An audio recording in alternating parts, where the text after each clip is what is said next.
Lyndhurst Mansion. The vision begins. 1838.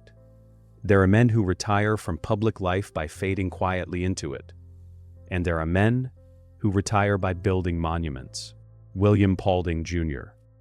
was emphatically the second kind. By the time he turned 68, he had already lived several lives folded into one.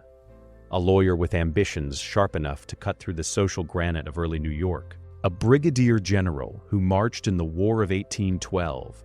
A two-term mayor of New York City, and a congressman from a family so deeply tangled in the literary culture of the young republic that his younger brother, James Kirk Paulding, was a celebrated novelist and future Secretary of the Navy, his circle intimate with Washington Irving himself. And then, in 1838, he came home. Continue this video before please like, comment, share, and subscribe this channel. Home for William Paulding was Tarrytown. He had been born there in 1770, back when the village was still called Phillipsburg. Inside the nervous shadow of colonial New York, the Hudson River had been the great artery of his world since boyhood. Wide and pewter gray in autumn, silver bright in summer, always carrying the drama of a landscape that understood its own grandeur. When the time came to build his retirement estate on a hillside overlooking that river, Paulding did not think small. He was a man of ceremony and scale, and the house he envisioned would say something about who he was and what America was becoming. He commissioned a young architect named Alexander Jackson Davis, not yet the legend he would become, but already possessed of a vision so original it bordered on confrontational, and gave him the Hudson Valley hillside and what amounted to an invitation to be bold. Davis accepted the invitation with the full force of his imagination.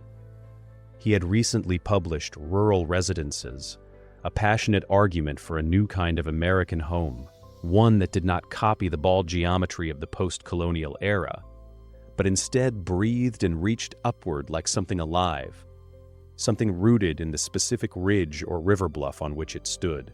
He had spent years absorbing the English picturesque tradition, studying Gothic forms, the pointed arches, the clustered turrets, the steeply pitched roofs, the asymmetrical silhouettes that seemed to grow organically from the earth, rather than be imposed upon it from a blueprint. For Paulding's hillside knoll above the Hudson, Davis designed exactly that. A Gothic Revival villa of such audacious originality, it would stop polite New York society cold. The house that rose between 1838 and 1842 was unlike anything the Hudson Valley or most of America had seen before. Its exterior was cut from limestone quarried at the nearby Sing Sing prison facility, the rough-hewn blocks giving the walls a rugged, castle-like gravity that no brick or painted clapboard could have provided. Pointed arches framed the windows like cathedral openings. Ornamental barge boards carved in delicate tracery hung beneath steeply raking roof lines. Turrets pricked the sky at asymmetrical angles, and the whole composition refused the reassuring balance of symmetry. The silhouette changed with every step of approach, revealing new heights and new shadows, as if the house itself were in motion. Davis called it Knoll on his drawings, a modest name for anything but a modest creation. Paulding adopted it with deliberate understatement, as though he knew the stone tower on his hillside spoke loudly enough without further announcement. Society was not convinced. Critics took one look at the fanciful turrets and the refusal of conventional form and christened the place Paulding's Folly, a nickname designed to sting, to suggest that an old general had spent his retirement building a fantasy castle, eccentric and disconnected from the sober Republican spirit that should govern an American home. The mockery carried the specific anxiety of a culture confronting something it did not recognize in itself. America in 1838 was a nation of classical facades and democratic symmetry, of federalist parlors and Greco-Roman public buildings, of an architectural vocabulary inherited from Greece and Rome. What Davis had placed on that Tarrytown hillside pointed back instead to medieval England, to the age of cathedrals and castles, to a pre-rational romance with verticality and shadow. It was the architecture of aspiration rather than assertion, of emotion rather than order. To those comfortable with the old patterns, it was folly. To those with sharper eyes, it was prophecy. Inside, Davis went further still. He designed more than 50 pieces of Gothic Revival furniture for the Pauldings. Carved wood sideboards bearing pointed arches, bookcases that echoed the tracery of cathedral windows, robust pieces that made the interiors feel continuous, with the stonework outside rather than merely decorative within it. Every room spoke the same language. The fireplaces, the mantels, the ornamental details. All of it bore the mark of one coherent vision, total and deliberate, and that vision was entirely Davis's own. Paulding himself lived quietly in the house that scandalized his neighbors.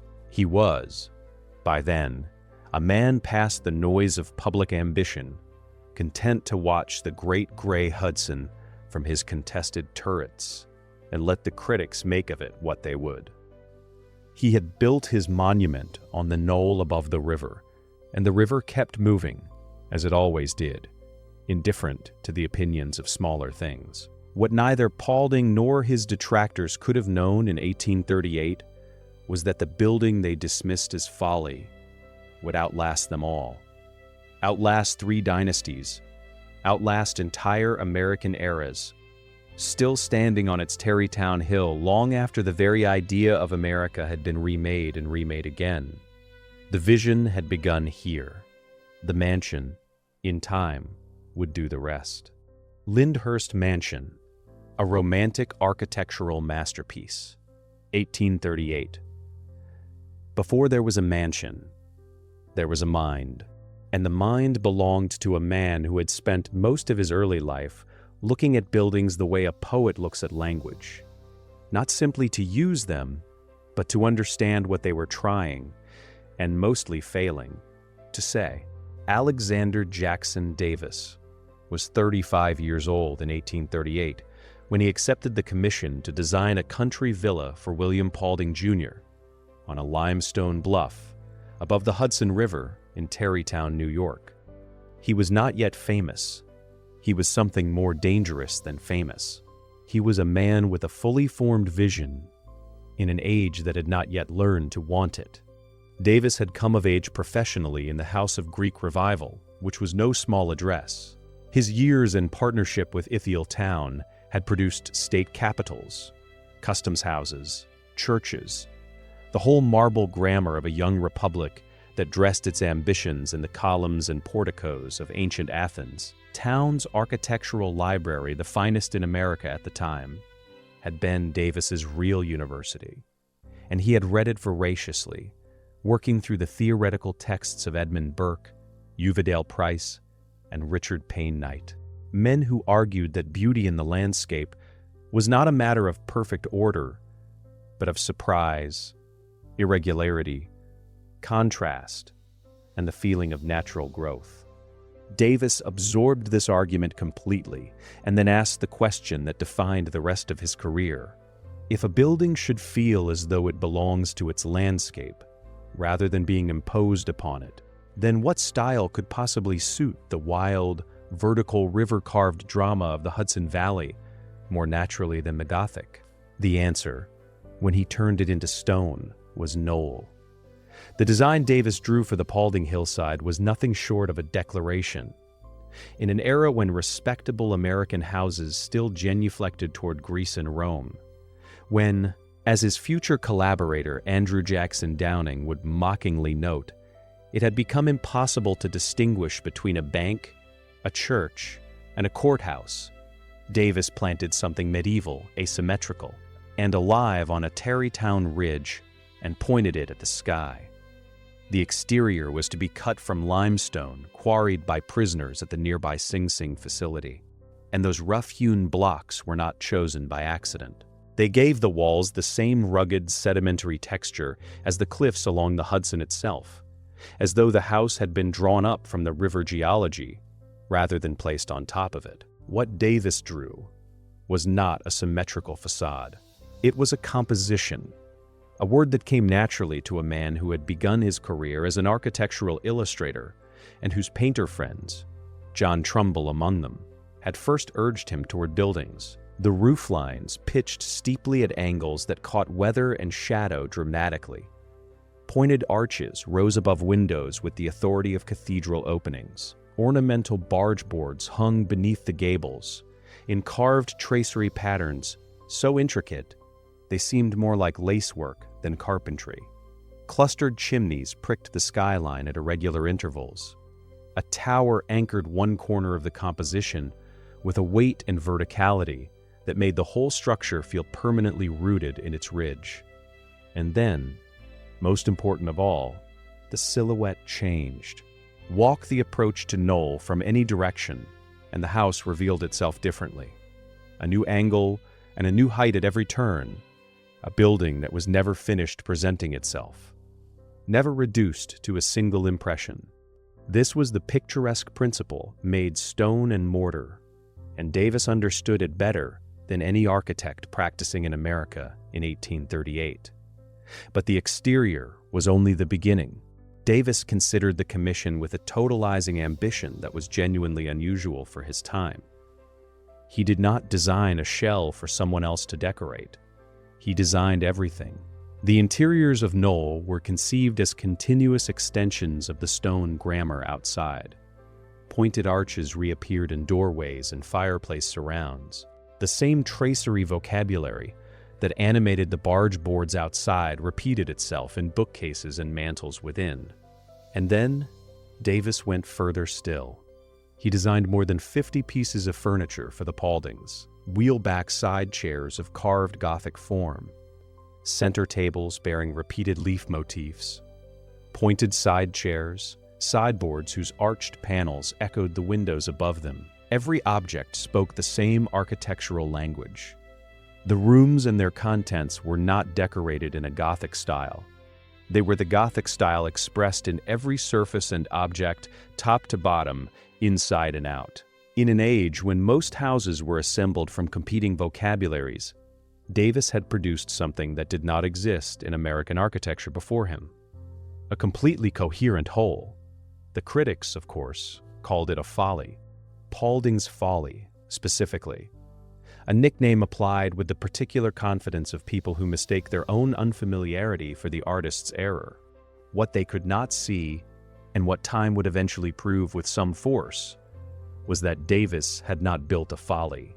He had built a prophecy. The very qualities that made Knoll strange in 1838, its refusal of symmetry, its insistence that a building should grow from its site rather than ignore it, its treatment of architecture as a total environment rather than a decorated facade. These would become the founding principles of everything that came after him in American domestic design. Historians would later call Davis the Frank Lloyd Wright of his century. Wright himself would have understood the compliment and perhaps recognized across the decades the same essential conviction that a building which does not belong to its place belongs nowhere at all. Davis had drawn Knoll on paper in 1838. Between those drawings and the completed limestone walls lay 4 years of construction, a river's worth of quarried stone, and an argument with American taste that Davis would spend the rest of his long life winning.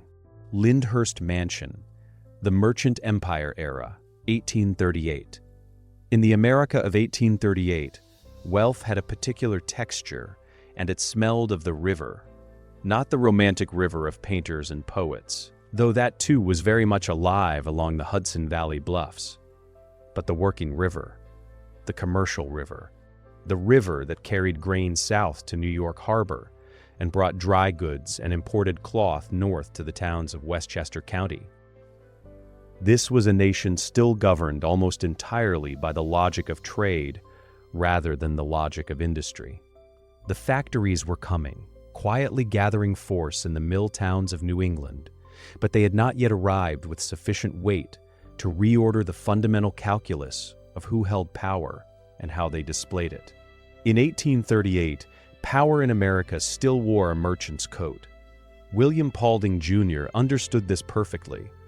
He had spent his life navigating the overlapping worlds of commerce, law, and politics that constituted the merchant class of early New York, a class that built its fortunes not in smoke-filled machine rooms, but in the elegant geometries of trade, in the movement of goods between places, in the professional relationships maintained across counting houses and the marble floors of the New York Merchants Exchange on Wall Street. His brother James Kirk Paulding had risen through this world via literature and political connection, eventually ascending to Secretary of the Navy in the Van Buren administration.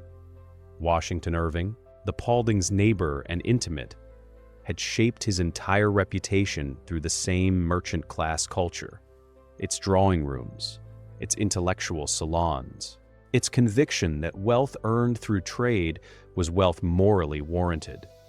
These were the beliefs of a class that did not yet know it was about to be eclipsed. When Paulding purchased 33 acres on the Tarrytown Ridge in 1838 and hired architect Alexander Jackson Davis to build his country estate, he was making a statement entirely coherent with the world he came from. Country estates along the Hudson had been the preferred expression of merchant class achievement in New York since the Dutch patroons first carved their manorial holdings out of the valley's farmland 2 centuries before. The great Philippes family had built their manor house at what would become Sleepy Hollow on precisely this logic, that a merchant who had accumulated sufficient capital owed it to himself, and perhaps to the Republic, to translate that capital into land, into permanence, into stone. The Hudson River estate was not merely a home. It was a legible symbol, a landscape argument that its owner had arrived at that plateau of American achievement where commerce and culture could finally speak the same sentence. Davis understood the assignment and answered it in Gothic limestone. The house he designed for Paulding, begun in 1838 and completed by 1842, was called Knoll, and it sat on its ridge above the river with the composed authority of something that had always been there. Its rough-hewn walls, cut from limestone quarried by prisoners at Sing Sing, had the same geological texture as the Hudson Valley cliffs themselves. Its pointed arches and asymmetrical turrets were borrowed from the English Gothic tradition, but translated into an American idiom, placed within a landscape that Davis and his generation believed was the equal of anything the Old World could offer. The Hudson River School painters were proving the same argument on canvas at exactly this moment. Thomas Cole, Asher Durand, and the whole cohort of landscape artists who had discovered that the American wilderness, properly framed, was not inferior to the Rhine or the Thames, but was something grander, something newer, deserving its own aesthetic vocabulary. Knoll was that argument made habitable. What the house held inside was equally a product of the merchant era's particular sensibilities. Davis designed more than 50 pieces of Gothic Revival furniture for the Pauldings: sideboards, bookcases, chairs, and tables, all bearing the pointed arches and tracery patterns of the exterior. Their dark carved wood, imbued with a seriousness that the merchant class considered appropriate to rooms where important people gathered. These were not the extravagant, theatrical interiors that industrial fortunes of the coming decades would produce. They were substantial, considered rooms that said their owner had read widely and traveled thoughtfully, that his wealth was the product of intelligence and discipline rather than the blunt force of capital accumulation. The furniture Davis designed for Knoll was, in this sense, a direct expression of who the merchant class believed itself to be: cultured, rooted in inherited tradition, and entirely worthy of a stone house on a river bluff. The irony, of course, was that the world which had produced William Paulding and his 33 acres was already contracting in 1838, though no one on that Tarrytown hilltop could have felt it happening. The Erie Canal, completed 13 years earlier, had begun reshaping the commerce of the Hudson Valley in ways that slowly diminished the leverage of the old merchant networks. The railroads were coming. Steam power was pressing at every seam of the pre-industrial economy. The merchant empire, that intricate web of trade relationships, political connections, and family-built wealth that had constructed the Hudson Valley estates and filled their parlors with carved furniture and literary conversation, was approaching its last years of unchallenged authority. But in 1838, standing on the Tarrytown ridge, with the river below and the limestone rising around him, William Paulding could not have known that. Lyndhurst Mansion. The railroad titan takes over. 1864. By 1880, the Hudson River had changed.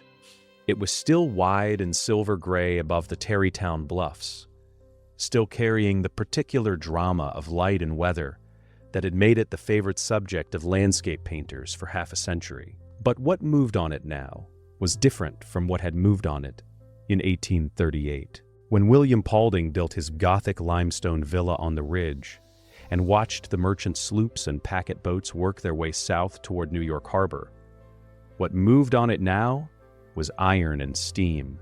The railroad ran along its eastern bank like a permanent declaration, a double line of track pressed into the valley floor, carrying freight and passengers at speeds the merchant era had never imagined. The America of 1880 was not the America of 1838. It was louder, faster, heavier, controlled by an entirely different class of man. And in the autumn of that year, one of the most powerful members of that class came up the river road and bought the estate on the ridge. Jay Gould was 44 years old when he purchased Lyndhurst. The name he shortened from Lindenhurst the moment the deed was signed, from the widow of George Merritt, who had doubled the mansion's size in 1864 and died leaving it to a family with no further use for its 47 acres of River Bluff parkland. Gould had been renting the estate for 3 summers, bringing his wife Helen and their 6 children north from Fifth Avenue to escape the heat and, more critically, the velocity of his reputation. For Gould was not a comfortable figure in the New York of 1880. He was feared, vilified, and endlessly caricatured in the press as the archetypal robber baron, the man who had engineered Black Friday in 1869 by attempting to corner the nation's gold supply, who had bribed the New York State legislature to legalize fraudulent Erie Railroad stock, who had waged ruthless war on Cornelius Vanderbilt for control of the Northeastern Rail Network. He was, by his own sardonic acknowledgement, the most hated man in America, and took a dark measure of pride in the distinction. What the press caricatures never showed was the man who arrived at Lyndhurst each spring and walked the greenhouse pathways for an hour before breakfast, examining the orchids. Gould had grown up on a dairy farm in the Catskill mountain town of Roxbury, poor, rural, driven by ambitions the farm could not contain, and had never shed the country boy's attachment to growing things. When he first rented the estate, it was the greenhouse that drew him, the cast iron and glass conservatory that George Merritt had constructed in 1865 and filled with rare botanical specimens, a collection Gould found more genuinely interesting than the drawing rooms of Caroline Astor's social set, into whose inner circle he had neither sought nor desired entry. He had no aspirations towards social acceptance from old money. He had something old money could not manufacture: actual power, accumulated at a scale that made the merchant fortunes of the Paulding era look like careful savings. By 1881, at the peak of his railroad empire, Gould controlled approximately 15,800 miles of track, nearly 15% of total American rail mileage. He held the Union Pacific and the Missouri Pacific, the Wabash and the Texas and Pacific, weaving them into a continental system his contemporaries could barely comprehend. He also controlled Western Union Telegraph Company, having strangled its competition methodically before engineering a merger that handed him the dominant wire network of the nation. Rails and wires, the nervous system and the circulatory system of industrial America, both running through Jay Gould's hands. He was not a merchant moving goods between places. He was the infrastructure that made movement possible. Against this context, what Gould did with Lyndhurst was, in its quiet way, a statement.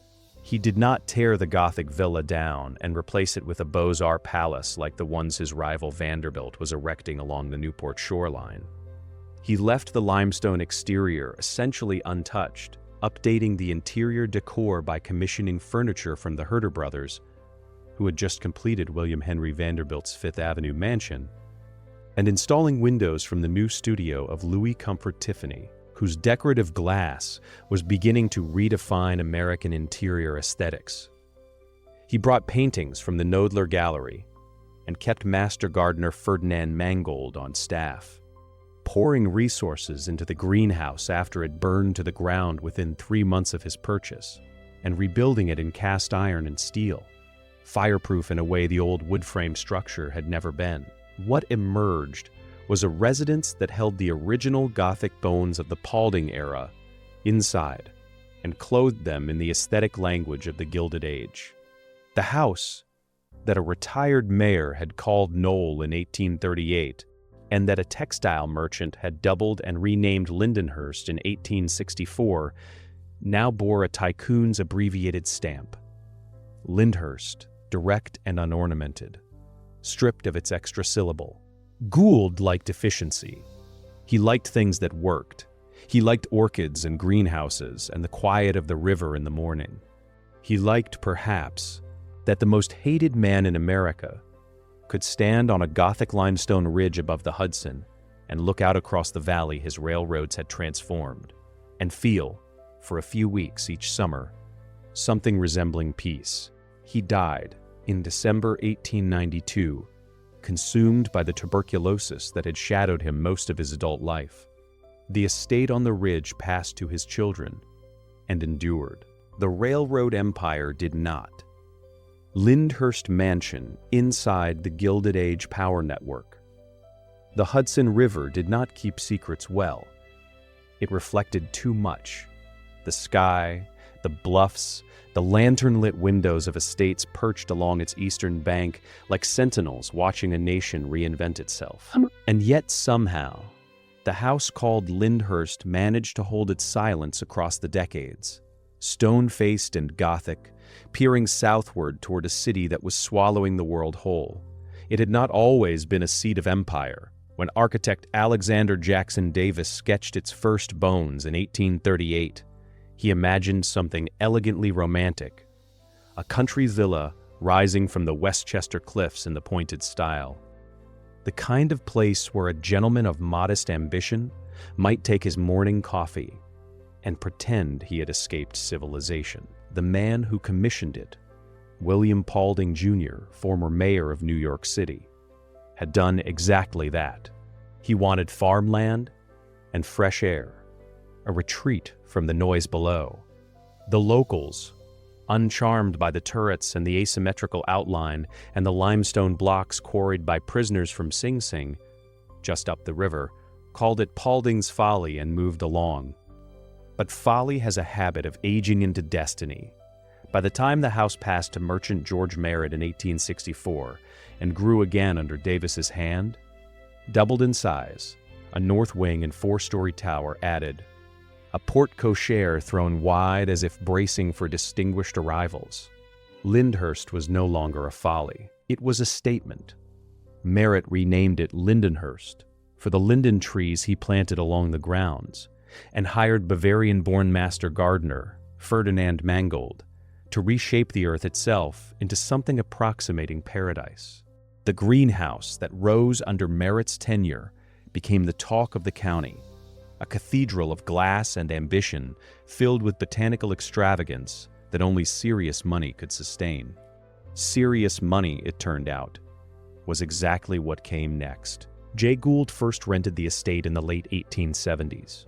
Drawn by the greenhouse and the orchids, and the particular quality of silence that sufficient wealth can purchase. He came as a man exhausted by his own legend. On Wall Street, he was the Mephistopheles, a name historian Henry Adams pressed upon him with the precision of a branding iron. writing that Gould's nature suggested survival from the family of spiders, that he spun huge webs in corners and in the dark. This was not entirely unfair.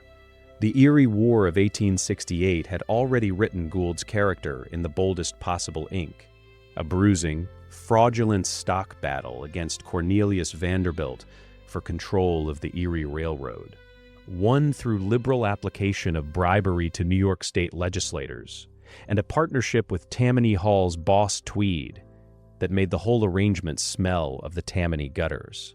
And then had come the gold ring. In the summer of 1869, Gould attempted something no speculator had tried with such audacity. He moved to corner the gold market of an entire nation. His plan required a sitting president, and Gould, characteristically, found a door. Abel Corbin, a Washington insider married to President Ulysses S. Grant's own sister, Jenny, became the instrument. Through Corbin, Gould and partner Jim Fisk arranged to appear at social gatherings alongside Grant, maneuvering conversations toward monetary policy with the patience of men who had studied access and influence since boyhood. They talked of farmers and export prices, of the benefit of higher gold rates to the working man. Grant was cordial. Grant was ambivalent. And then, crucially, he confided to Corbin that the Treasury would hold its gold for the coming month. That confidence, whispered in a private moment between brothers-in-law, was the signal Gould had been waiting for. The buying began in secret. Brokers hired under false identities moved through the gold exchange like water finding cracks in stone, accumulating quietly until the position reached $7 million, and the price of gold climbed toward the stratosphere. By September 24, 1869, Black Friday, mobs had gathered near Wall Street. The air smelled of ruin. Gold struck $160 before the Treasury intervened, releasing $4 million into the market at noon, and within minutes, the price collapsed back to $133. 50 brokerages failed. The stock market fell 20%. Ordinary investors, men who had no seat at any of the fine tables where such schemes were arranged, were obliterated. Gould walked away with his wealth largely intact. He had been quietly selling as Fisk was still buying, having learned of the Treasury's move before the rest of the world knew it was coming. He paid off Boss Tweed and cooperative judges to delay the settlement of unfavorable trades. Neither Gould nor Fisk spent a single day in jail. When Gould finally purchased Lyndhurst outright from Merritt's widow, Julia, in 1880, he was the head of the Union Pacific Railroad, the New York Elevated Railway, and Western Union Telegraph. He was also, quietly, one of the most hated men in America.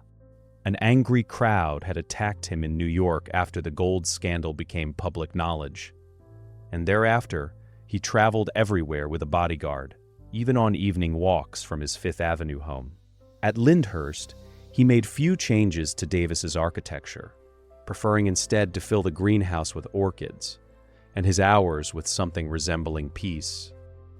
He built a private bridge over the railroad tracks to the Hudson so he could board his steam yacht, the Atalanta, and commute silently down to Manhattan. A man who had bent the financial machinery of the Republic to his purpose, slipping out each morning through the fog, the Gothic towers receding behind him into the gray Westchester Hills. The mansion watched it all without comment. Its narrow arched windows and peaked ceilings held the particular stillness of a place that has learned powerful men come and go, and that stone outlasts every one of them. Lyndhurst Mansion, 635 South Broadway, Tarrytown, New York. Designed 1838, Alexander Jackson Davis. National Historic Landmark, 1966. Lyndhurst Mansion, expansion and luxury explosion. There is a particular kind of wealth that does not announce itself with noise. It announces itself with rooms, with the weight of furniture against a floor that no longer creaks, with glass that catches morning light at angles. Ordinary glass refuses. with a greenhouse so vast and so warm in February that a man might stand inside it in his shirt sleeves and forget entirely that the Hudson River outside is locked in ice. Jay Gould understood this language before he ever set foot inside Lyndhurst, and when the estate finally became his outright in the spring of 1880, he did not tear it apart. He translated it. The man the newspapers called a spider and a wrecker and a corrupter of markets came to Lyndhurst and did something that surprised everyone who thought they understood him. He listened to the house. Alexander Jackson Davis had designed the place in 1838 with a precision bordering on obsession, stitching Gothic Revival bones into limestone quarried by convicts at Sing Sing, fitting rooms with peaked vaulted ceilings and narrow arched windows that made the interior feel like a cathedral someone had decided to live inside. George Merritt had doubled the structure in the mid-1860s, adding a north wing and a 4-story tower that transformed a romantic cottage into a full-throated estate. By the time Gould arrived, Lyndhurst already knew what it was. He simply chose not to contradict it. He left the exterior entirely as Davis had made it. This was the deliberate act of a man who understood that some things need not be altered to be claimed. What Gould changed was the inside, and he changed it with the same precision he brought to the conquest of railroads. He engaged the Herder brothers, the decorating firm then at the very pinnacle of Gilded Age taste, to reimagine the parlor. Christian Herder, the younger and more gifted of the two German-born brothers, had just completed the monumental redecoration of William H. Vanderbilt's Fifth Avenue mansion when Gould came calling. Herder had declared the Vanderbilt Commission his last. Gould was too wealthy a client to decline. The Lyndhurst parlor became in short order one of the final masterworks of Christian Herder's career, which would end with his death in 1883 at the age of 44. Herder did not overpower Davis's Gothic architecture. He embroidered it. He layered elaborately patterned wallpapers across surfaces Davis had left austerely plain. He replaced old gilt mirrors with stained glass transoms, held in mahogany frames, the interior windows depicting peacocks and birds of paradise in the Japanese taste that the aesthetic movement had made fashionable among the very rich. He brought in the parlor furniture that Gould had accumulated across years in his Fifth Avenue townhouse. A 10-piece rosewood suite with specimen wood inlays, gilt bronze mounts, and painted roundels, originally made by the elder Gustav Herder, and now updated with Orientalist side chairs and a gilded ballroom easel to sharpen its modernity. The effect was exactly what Gould wanted. The assembled authority of a man who had bought his way to the center of power, rendered in wood and glass and silk. To the walls of the mansion's art gallery, Gould added paintings acquired through the Knoedler Gallery, including a monumental landscape by Gustave Courbet that commanded the room with the brute confidence of a canvas that cost more than most men earned in a decade. To the windows, he added work commissioned from the young Louis Comfort Tiffany, whose glass already carried a reputation for transforming light into something approaching emotion. The combination of Herder woodwork and Tiffany glass did not merely decorate Lyndhurst's interior. It argued, quietly and permanently, that the man who lived here was no less cultivated than the men who refused to let him into their drawing rooms. Then, within 3 months of the purchase, the greenhouse burned to the ground. The original wood-framed conservatory that George Merritt had built in 1865 was a cathedral in its own right, 19,000 square feet of glass and timber, topped by a Moorish observation tower and aviary inspired by the Brighton Pavilion in England, filled with rare specimens and the particular damp warmth of a tropical world transplanted to the banks of the Hudson. When it went up in flames in the autumn of 1880, the loss was total. Gould did not grieve long. He hired Lord and Burnham, the foremost greenhouse fabricators in America, and relocated them from their Syracuse workshops to nearby Irvington so they could oversee construction directly. His instructions were specific. Build it in iron and cast steel wherever wood had been used before. Make it fireproof. Make it the largest privately owned greenhouse in the United States. What rose on those grounds in 1881 was 390 feet long, domed in the Gothic style with onion-shaped ironwork silhouettes against the Westchester sky, and large enough to hold more than 40,000 plants. Ferdinand Mangold, the Bavarian master gardener who had served George Merritt and stayed on through every change of ownership, now managed a greenhouse staff of unusual size and filled the Iron Palace with 6,000 orchid specimens, forests of tropical palms, and the night-blooming cereus cacti that flowered in darkness and smelled like something dreamed rather than grown. Gould had spent $40,000 restocking the collection alone, a figure that spoke less of extravagance than of the quiet passion of a man who had grown up in the Catskill Mountains with a deep affection for things that lived and grew. He planted a weeping beech on the upper grounds that locals said was his favorite tree on the entire property. He walked beneath its curtain of hanging branches in the evenings and, by all accounts, was in those moments entirely at peace. The railroads ran without him. The telegraph wires hummed without him. The orchids bloomed regardless, and the estate expanded outward in all directions. Vineyard, orchard, fern garden, winding paths to the river, until Lyndhurst covered 429 acres of Westchester earth, a private world shaped by a man who had conquered the public one and was now simply trying to tend it. Lyndhurst Mansion surviving economic collapse, 1893 panic. The man who built the empire was already 5 months in the ground when the empire collapsed. Jay Gould died on the 2nd of December, 1892, of tuberculosis. Consumption, they called it then, a word that carried its own particular cruelty, as if the body had turned against itself the same appetites that had made its owner legendary. He was 56 years old, and he died in his brownstone mansion on Fifth Avenue, while the Hudson River ran cold and gray 30 miles to the north, past the limestone towers of Lyndhurst, past the iron greenhouse full of orchids no one was presently tending with quite the same devotion he had given them. The estate of Jay Gould was appraised at $84 million. The flags at Lyndhurst flew at half-mast.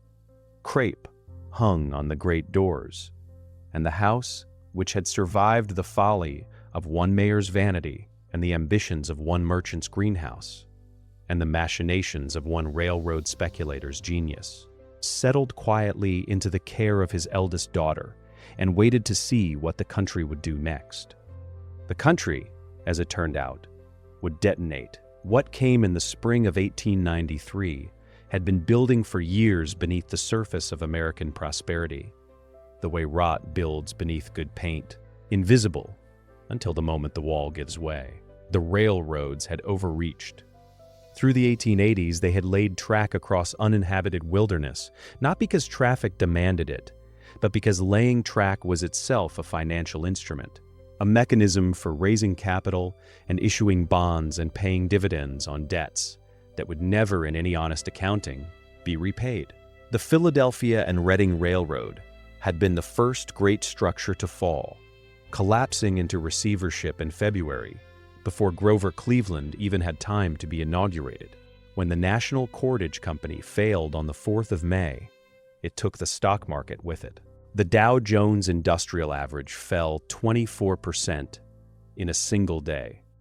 What followed was not a panic in the street-level sense alone, though there were panics in the streets, but a systemic unraveling of the scaffolding on which the Gilded Age had been constructed. Over 500 banks closed.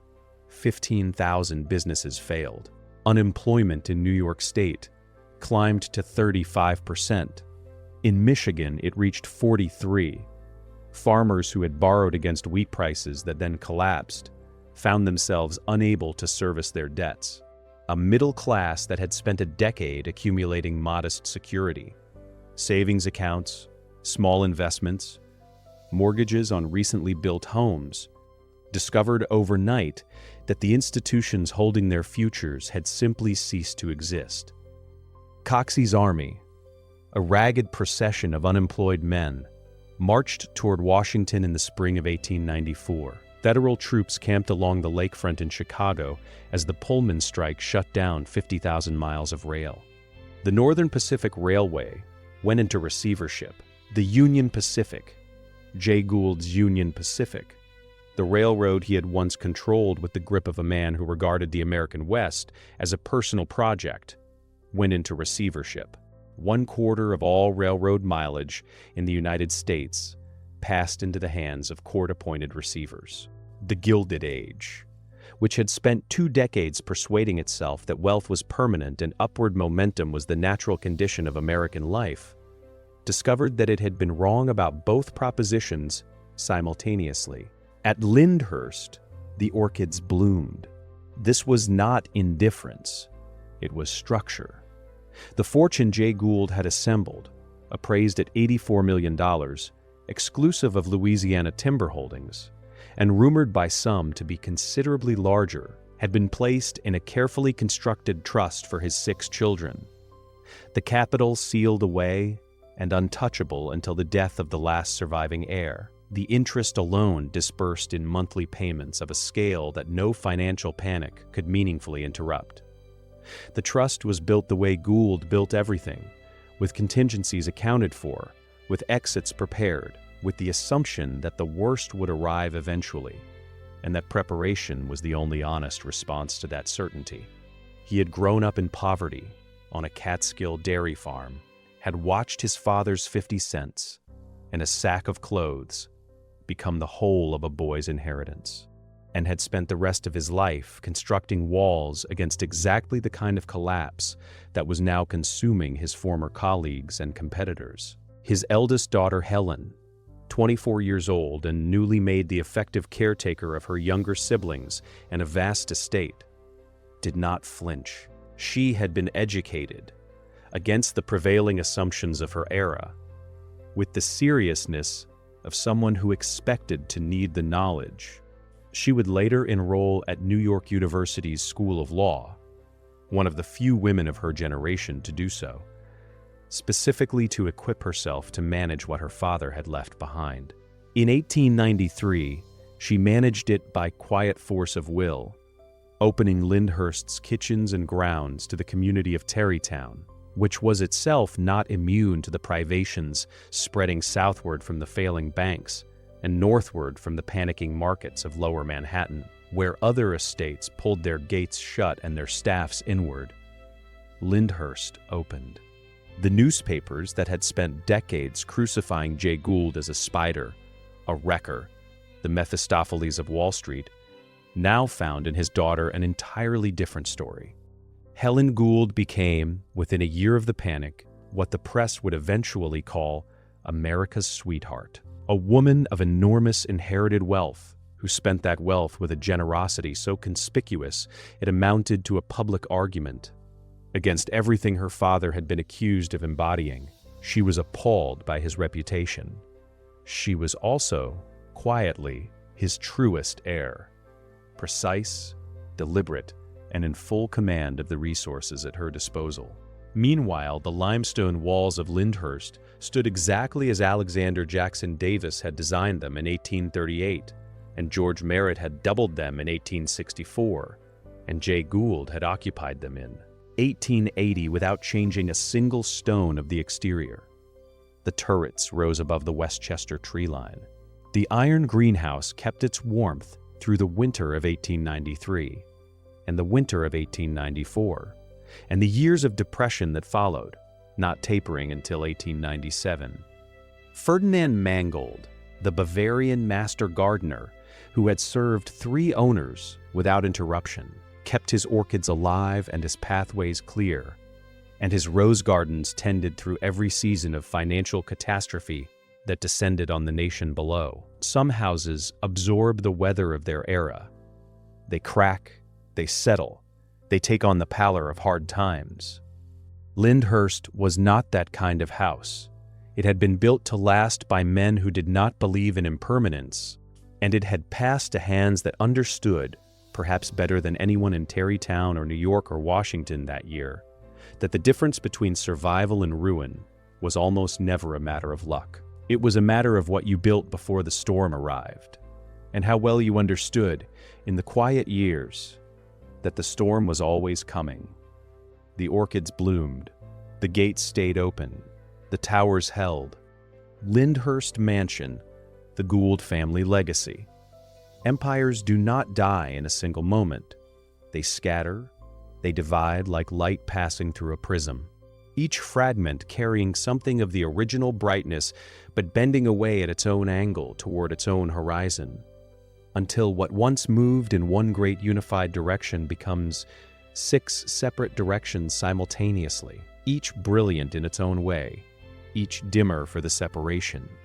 Jay Gould died on the 2nd of December, 1892, and left behind a fortune appraised at $81 million, a railroad network threading across the American Southwest, a telegraph monopoly, an elevated railway system above the streets of Manhattan, and 6 children whose lives would together constitute one of the most extravagant dispersals of American wealth the century had ever witnessed. He also left behind Lyndhurst.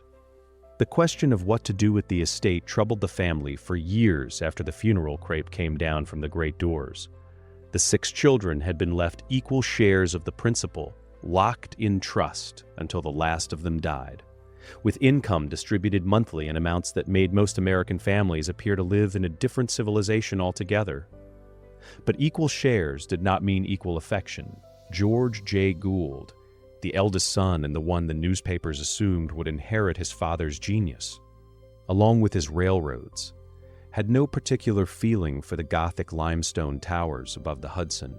George was building his own empire at Georgian Court in Lakewood, New Jersey, a palace of such dimension that contemporaries described it as the most magnificent country estate in America.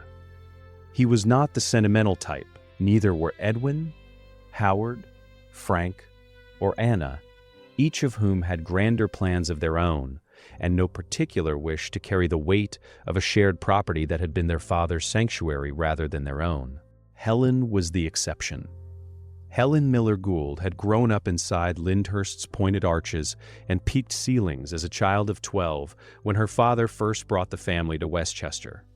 And she had loved the place with the fierce, protective loyalty of someone who understands that certain things must be held by those who will hold them well, or be lost entirely. She formally purchased the estate from the family trust in 1899 at the age of 31, paying for the privilege of stewardship in a transaction that had less to do with market value than with moral conviction. She had already earned a law degree from New York University's law school, one of the very few women of her generation to do so, in order to manage her own financial affairs without intermediaries, a fact that would have surprised no one who knew Jay Gould's eldest daughter well. What Helen did with Lyndhurst was the opposite of everything her father was accused of doing with America. Where Jay Gould had extracted, Helen deposited. She opened the estate's massive greenhouse to the community of Tarrytown 6 days a week. She built on the grounds a bowling alley in the shingle style, one of the oldest regulation-sized alleys in the world, completed in 1894, followed by a swimming pool building in 1911 and a rose cottage in 1912 for the children of the neighborhood. She ran free schools on the property, sewing, cooking, and carpentry for disadvantaged children whose families could afford none of those instructions elsewhere. During the Spanish-American War, she nursed wounded soldiers in a New York City hospital and then brought convalescent men to recover on the Lyndhurst grounds. The newspapers that had spent decades calling her father the most hated man in America now called his daughter America's sweetheart, and for once the press seemed to mean it without irony. While Helen tended the ancestral home, her siblings scattered across a world that was swiftly leaving the railroad age behind. George pressed his inheritance into the railroad network with the determination of a man trying to prove he deserved to carry the name, but without the ruthless instinct the name required. He expanded aggressively into transcontinental routes, fighting Harriman for Western lines at enormous cost, watching the Missouri Pacific and the Wabash and the Denver and Rio Grande Western hemorrhage capital in the new century's harsher competitive climate. By 1912, he had lost financial control of most of what his father built. By 1916, his own siblings had dragged him into court, charging that he had mingled personal funds with the family trust. In 1919, a judge removed him as executor of the estate. He died in 1923 on the French Riviera, having contracted a fever in Egypt while visiting the newly discovered tomb of Tutankhamun, his estate worth $5 million where once it had been worth 15. The railroads that had built the Gould name outlasted the man who tried to extend them. Anna, the younger daughter, took her inheritance in an entirely different direction, westward across the Atlantic, rather than westward across the continent. In 1895, she married Count Bonny de Castellane at a Manhattan ceremony, arranged with the specific legal precaution of American soil to preserve her right to divorce, and moved to Paris, where she spent the following decade and approximately 10 million gold dollars furnishing the Count's ambitions and ancestral palaces, before divorcing him in 1906. She then married his cousin, Hélie de Talleyrand-Périgord, becoming the Duchess of Sagan and a prominent figure in the highest layers of Parisian society. Her father had fought Vanderbilt for railroads. Anna fought for a different kind of position and won it with the same currency, applied in a different currency altogether. Frank, the youngest son, born in 1877, did something quieter and more durable than either of his brothers managed.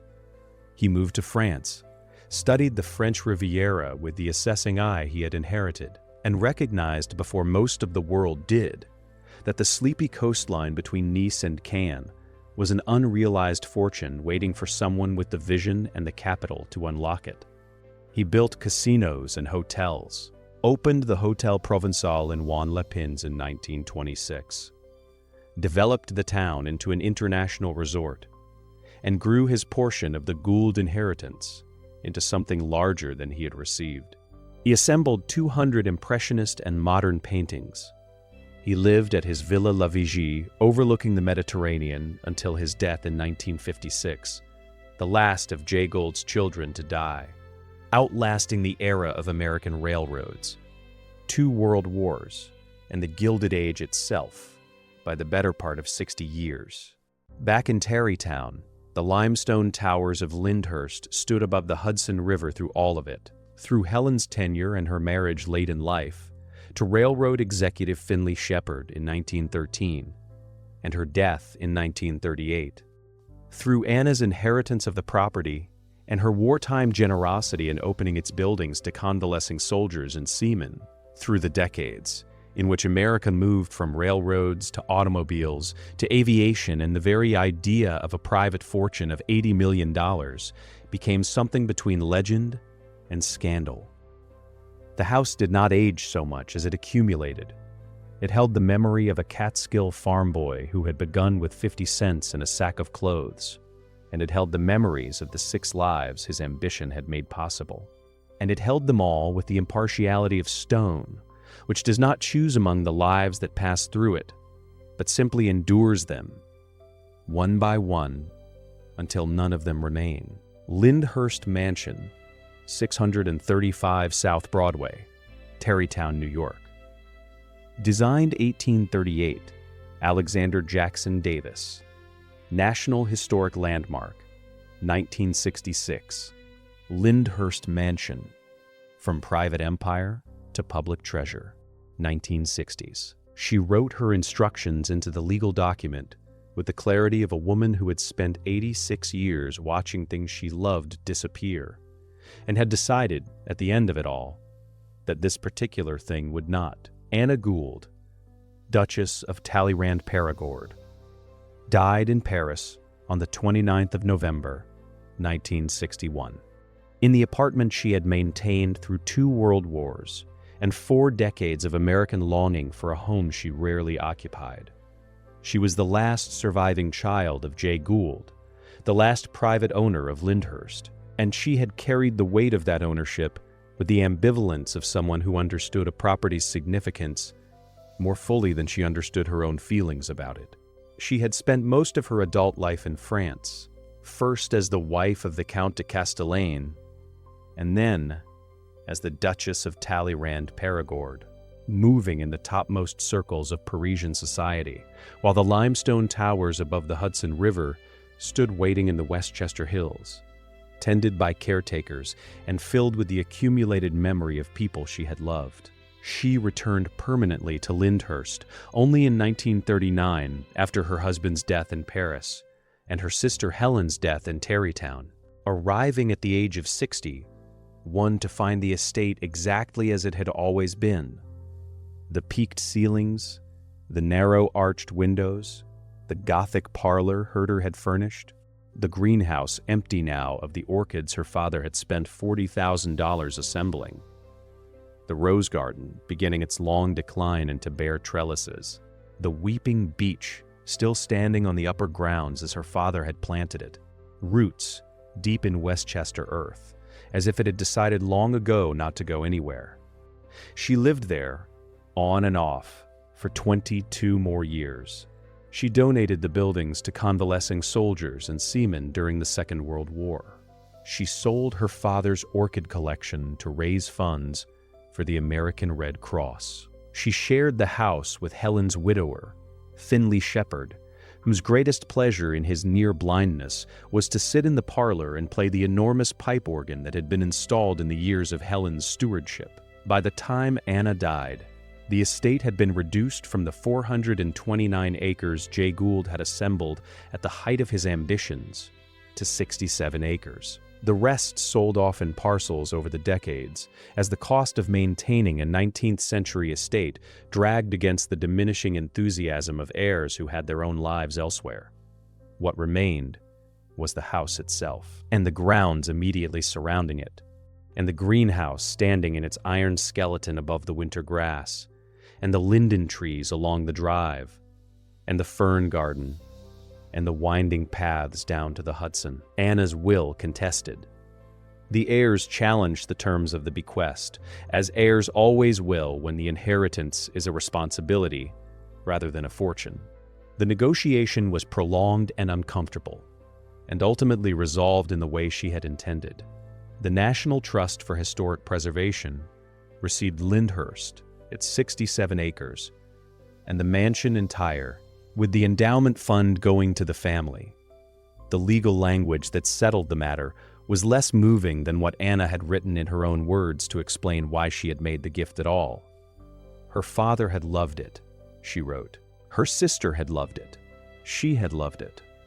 They had loved its broad acres and its stately trees and its unsurpassed view across the Hudson, and particularly the atmosphere of peace and quiet and contentment that prevailed there.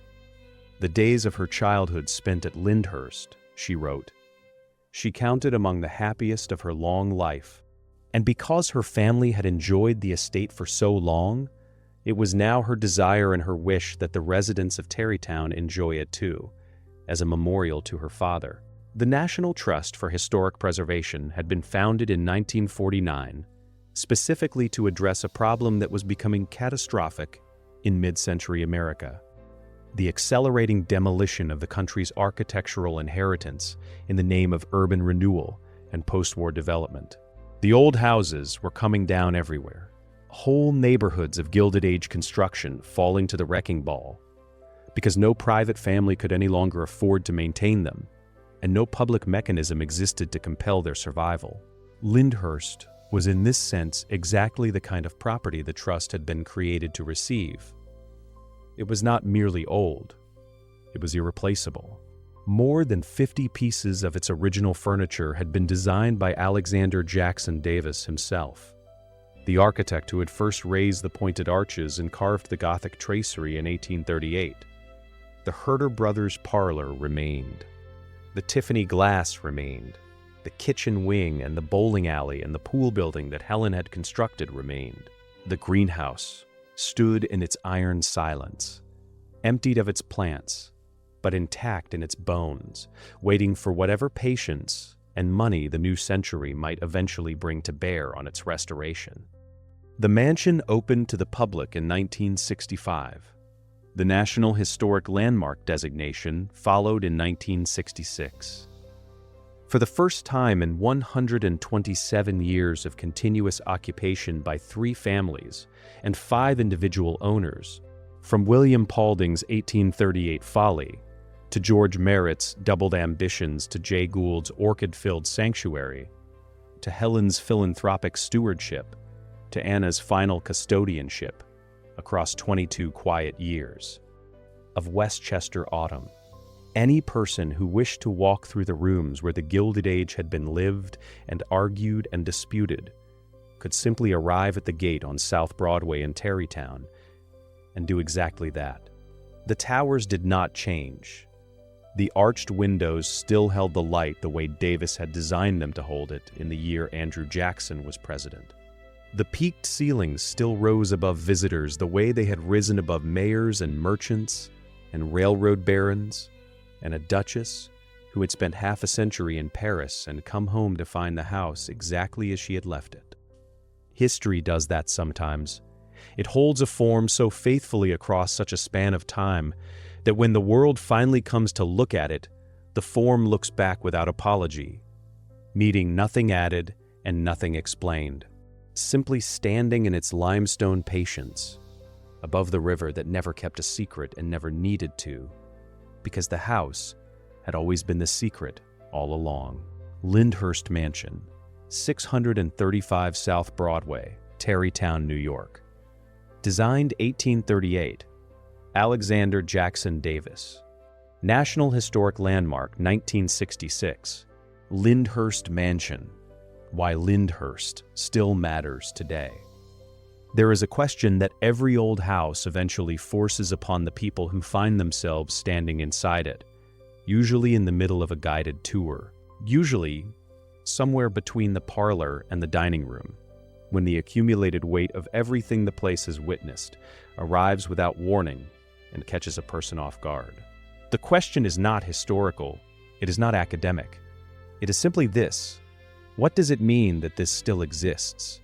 Lyndhurst forces the question harder than most. It stands today on 67 acres of Westchester earth above the Hudson River, exactly where Alexander Jackson Davis placed it in 1838, its limestone turrets unchanged, its Gothic Revival outlines still provoking the same mild bewilderment in first-time visitors that it provoked in the neighbors of William Paulding Jr. when they looked up from their conventional federal-style houses and decided the new thing on the hill was a folly. The peaked ceilings still rise inside. The arched windows still hold the morning light at the angles Davis calculated for them. More than 50 pieces of the original furniture he designed remain on display where they were placed, in rooms that have absorbed the particular silence of things that have outlasted every argument anyone ever made about whether they should survive. The survival is not accidental. It is the consequence of decisions made across nearly 2 centuries by people who understood that certain things carry meaning beyond their material value, beyond the cost of the Herder brothers' parlor work, or the Lord and Burnham greenhouse frame, or the Tiffany glass, or the 10,000-piece collection of original decorative arts that the National Trust for Historic Preservation now curates with the patience and precision of people who recognize they are holding something the country cannot replace. What Lyndhurst holds, above all else, is the full arc of a particular chapter in American life. The chapter in which the country discovered what private wealth of almost incomprehensible scale looked like when it was given physical form. 3 families and 5 individual owners across 123 years of private occupation each added a layer to that story without destroying what came before. William Paulding built the bones and endured the mockery. George Merritt doubled the bones, and planted the linden trees and raised a cathedral greenhouse and hired a Bavarian gardener who stayed through every subsequent change of ownership, as if he understood the place needed continuous human devotion to remain itself. Jay Gould arrived last among the great proprietors and changed the least of the exterior while filling the interior with the finest furniture 2 decades of accumulated wealth could purchase, and then left behind. In his daughter Helen, the most quietly consequential owner the house would ever have. Helen Gould Shepherd built the bowling alley in 1894, one of the oldest regulation alleys in the world. She built the swimming pool building in 1911, a Roman bath in shingle style, its lifeguard operating from a rowboat on a pool so large that tropical palms from the greenhouse were transplanted inside to line its walls. After a local ferry sank on the Hudson, killing hundreds of immigrant women who drowned because no one had ever taught them to swim, the pool was built in direct response to that drowning, a monument to the conviction that the purpose of great resources was the extension of safety and dignity to people who had neither. The building is the only surviving early 20th century swimming pool structure in the state of New York. A federal grant of $750,000 was awarded in 2020 for its stabilization, with structural work completed in 2023, and its future, not as a pool again, but as a building with purpose, as its original builder conceived it, is now being carefully imagined by the people whose job it is to keep Lyndhurst alive. That job is considerable. The iron greenhouse that Jay Gould rebuilt in 1881 after the original wood structure burned. 390 feet of onion-domed cast iron and glass, the largest privately owned greenhouse in the United States at the time of its construction, stands today in its frame without its glass, emptied of the 40,000 plants and 6,000 orchids that once made it the most extraordinary horticultural collection in private American hands. Anna Gould auctioned the orchid collection to the Red Cross during the Second World War when coal to heat the structure ran short. The glass has since deteriorated. What remains is the frame itself, the iron bones of Gould's ambition standing in the Westchester grass, awaiting the multi-phase restoration that the National Trust has committed to completing in stages as funding allows. A $5 million campus-wide campaign is presently underway. The pear orchard that the Merritt family first planted in the 1860s was replanted in 2019 with 30 heirloom trees and 4 19th century varieties. The lower landscape, where Alexander Jackson Davis himself designed the only surviving example of his landscape work anywhere in the world, has been restored along a path of rockeries and river viewpoints that leads from the mansion veranda down to the Hudson's edge. The mansion appears today as a filming location for the HBO series The Gilded Age, its parlor serving as the home of the fictional Aurora Fane, its carriage house as the offices of a fictional newspaper, its greenhouse flickering in the background of a drama about an era it actually lived. The Westminster Kennel Club held its dog show on the grounds in 2000 and 2002, 2 long-distance walking trails, the Old Croton Aqueduct State Historic Park and the Westchester Riverwalk, now pass directly through the estate, threading the public through the same landscape Ferdinand Mangold shaped for 3 successive families across 4 decades of devoted service. This is why Lyndhurst still matters. Not because it is old, though it is. Not because it is beautiful, though the light through the arched windows on a clear October morning above the Hudson is a thing worth traveling some distance to see. It matters because it is whole, because the 3 eras of American power it embodies, merchant accumulation, railroad empire, Gilded Age capitalism, and its philanthropic aftermath, did not erase each other inside its walls, but layered themselves one upon the next, each generation leaving evidence, until the house became something no single era could have built alone. A record. A reckoning. A place where the country can come and stand inside its own complicated past and ask, in the middle of the parlor, between the Herter woodwork and the Tiffany glass, what it means that any of this still exists. The limestone answers without speaking. It always has. Lyndhurst Mansion, 635 South Broadway, Tarrytown, New York. Designed 1838, Alexander Jackson Davis, National Historic Landmark, 1966.